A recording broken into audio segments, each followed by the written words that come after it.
ರಾಜಧಾನಿ ಹೆಬ್ಬಾಗಿಲಿಗೆ ಬೀಗ ಹಾಕಿರೋದ್ರಿಂದ ವಾಹನ ಸವಾರರು ಪರದಾಟ ನಡೆಸ್ತಾ ಇದ್ದಾರೆ. ರಾತ್ರಿಯಿಂದ ಪೀಣ್ಯ ಫ್ಲೈಓವರ್ ಬಂದ್ ಆಗಿದೆ, ಸಂಚಾರಕ್ಕೆ ನಿರ್ಬಂಧ ಇದೆ. ಆ ಫ್ಲೈಓವರ್ ಅನ್ನ ಕ್ವಾಲಿಟಿ ಚೆಕ್ ಮಾಡುವಂತ ಕೆಲಸ ನಡೀತಾ ಇದೆ. ಈಗ ಫ್ಲೈಓವರ್ ಮೇಲೆ ಎಲ್ಲಾ ವಾಹನಗಳ ಸಂಚಾರಕ್ಕೆ ನಿರ್ಬಂಧ ಇರೋದ್ರಿಂದ ವಾಹನ ಸವಾರರು ಸಾಕಷ್ಟು ಪರದಾಡ್ತಿದ್ದಾರೆ. ರಾಜ್ಯದ 18 ಜಿಲ್ಲೆಗಳಿಗೆ ಸಂಪರ್ಕ ಕಲ್ಪಿಸುವಂತಹ ಫ್ಲೈಓವರ್ ಬಂದ್ ಮಾಡಲಾಗಿದೆ. ಫ್ಲೈಓವರ್ ಸುತ್ತಮುತ್ತಲೂ ಈಗ ದೊಡ್ಡ ಮಟ್ಟದಲ್ಲಿ ಟ್ರಾಫಿಕ್ ಜಾಮ್ ಉಂಟಾಗಿದೆ.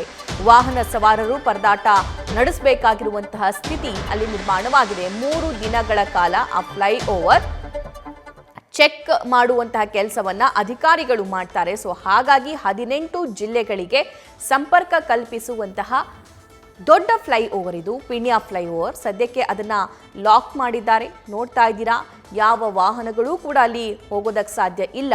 ಸರ್ವಿಸ್ ರೋಡ್ನಲ್ಲಿ ಹೋಗುವಂತಹ ವ್ಯವಸ್ಥೆಯನ್ನ ಕಲ್ಪಿಸಲಾಗಿದೆ. ಬ್ಯಾರಿಕೇಡ್ಸ್ಗಳನ್ನು ಹಾಕಿದ್ದಾರೆ. ಅಲ್ಲಿ ಅದರ ಚೆಕಿಂಗ್ ಕಾರ್ಯವು ಕೂಡ ಪೂರ್ಣಗೊಳ್ಳಬೇಕಾಗುತ್ತೆ. ಅದಾದ ನಂತರ ಎಲ್ಲಾದರೂ ರಿಪೇರಿ ಮಾಡಬೇಕಾಗಿದೆಯಾ?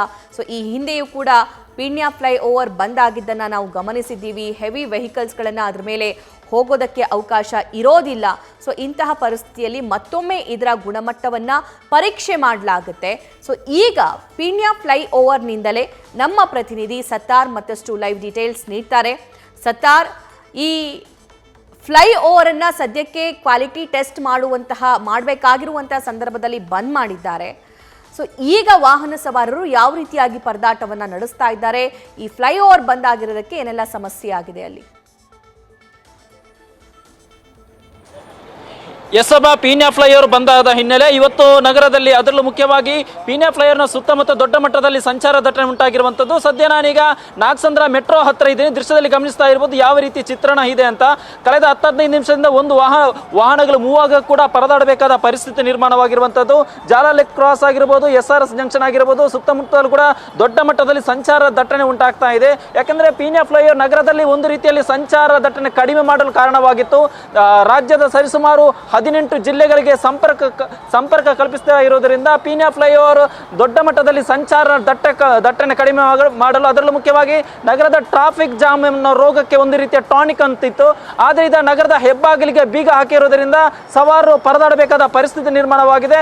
ಕಳೆದ 10-15 ನಿಮಿಷದಿಂದಲೂ ಕೂಡ ಇಲ್ಲಿ ದೊಡ್ಡ ಮಟ್ಟದಲ್ಲಿ ಟ್ರಾಫಿಕ್ ಜಾಮ್ ಉಂಟಾಗಿರುವಂಥದ್ದು. ಸವಾರರು ಒಂದು ರೀತಿಯಲ್ಲಿ ಪರದಾಡಬೇಕಾದ ಪರಿಸ್ಥಿತಿ ನಿರ್ಮಾಣವಾಗಿದೆ. ಈ ಹಿನ್ನೆಲೆ ಇದೀಗ 15 ನಿಮಿಷದಲ್ಲಿ ಯಾವುದೇ ಒಂದು ವಾಹನ ಮೂವ್ ಆಗಕ್ಕೂ ಕೂಡ ಇಲ್ಲಿ ಪರದಾಡುವಂತ ಪರಿಸ್ಥಿತಿ ನಿರ್ಮಾಣವಾಗಿರುವಂಥದ್ದು. ಅದರ ಜೊತೆಗೆ ಸವಾರರು ಒಂದು ರೀತಿ ಅಕ್ಷರಶಃ ಹೈರಾಣ ಆಗಿರುವಂಥದ್ದು. ಈಗ ಇದರ ಜೊತೆಗೆ ಒಂದಿಷ್ಟು ಸವಾರನ್ನ ಮಾತನಾಡಿಸೋ ಪ್ರಯತ್ನ ಮಾಡ್ತೀನಿ. ಸರ್, ದೊಡ್ಡ ಮಟ್ಟದಲ್ಲಿ ಟ್ರಾಫಿಕ್ ಜಾಮ್ ಆಗುತ್ತೆ, ಎಷ್ಟು ಗಂಟೆ ಇಲ್ಲಿ ಬಾಕಿ ಆಗಿದ್ರಿ ಸರ್? ಏನು ಹೇಳೋದಂತ ಗೊತ್ತಾಗ್ತಲ್ಲ ಸರ್. ಆ್ಯಕ್ಚುಲಿ ಮೊನ್ನೆಲ್ಲ ಗೌರ್ಮೆಂಟ್ ಹಾಲಿಡೇ ಇತ್ತು, ಅವಾಗ ಮಾಡ್ಬೋದಿತ್ತು ಅವರು. ಸೊ ಸಡನ್ನಾಗಿ ಇವಾಗ ವೀಕ್ ಡೇಸಲ್ಲಿ ಮಾಡ್ತಾ ಇದ್ದಾರೆ. ಕೆಲಸಕ್ಕೆ ಹೋಗೋಲ್ಲ, ತೊಂದರೆ ಆಗ್ತಾ ಇದೆ, ನೋಡ್ಕೊಂಡು ಮಾಡಬೇಕು ಸರ್. ಓಕೆ, ಅಂದರೆ ಇವರು 10-15 ನಿಮಿಷದಿಂದಲೂ ಕೂಡ ಇದೀಗ ಸಂಚಾರ ಟ್ರಾಫಿಕ್ ಜಾಮ್ ನಿಲ್ಲಿಸಲಿಕ್ಕೆ ಪರದಾಡಬೇಕಾದ ಪರಿಸ್ಥಿತಿ ನಿರ್ಮಾಣವಾಗಿರುವಂಥದ್ದು. ಸಭಾ, thank you Sattar. News first, ನಿರ್ಭೀತಿಯಿಂದ ನಿಮ್ಮ ಪರವಾಗಿ.